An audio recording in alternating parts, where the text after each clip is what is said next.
امام اعظم.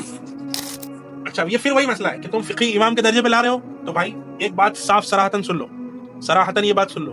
ہم یہ سمجھتے ہیں کہ امت کا کوئی بھی فرد, نبی تو کجا, امام الانبیاء تو کجا, صحابہ میں سے کسی ادنا صحابی کے درجے تک بھی نہیں پہنچ سکتا.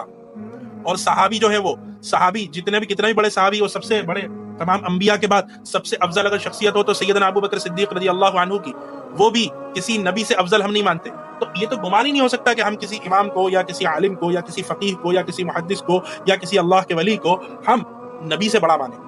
اس لیے کیونکہ جب ہم بولتے ہیں امام ابو حنیفہ کے لیے امام اعظم, تو اس میں مراد ائمہ میں اعظم ہوتا ہے. اس میں مراد نبیوں تو دور, کسی صحابی کو بھی امام ابو حنیفہ سے چھوٹا ماننے کا شبہ تک اس میں نہیں ہوتا, کیونکہ یہ ہمارا مسلمہ عقیدہ ہے اور اس کے اندر کوئی چوچرا کی گنجائش نہیں ہے. اور یہ ضروری, یہ صرف ایسا نہیں ہے آپ کہیں گے کہ بھائی آپ تو سنی حنفی ہو, آپ کے تو امام ہیں, آپ تو بولو گے امام اعظم. نہ نہ نہ, ہم اکیلے نہیں ہیں.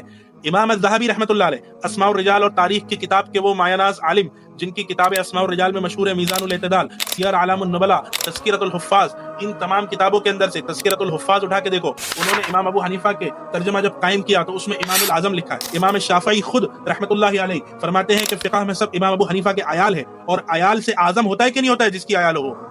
تو بہرحال یہ میں نے بتا دیا کہ جب ہم امام اعظم ابو حنیفہ رحمۃ اللہ علیہ بولتے ہیں تو ہماری مراد اور منشا کیا ہوتی ہے.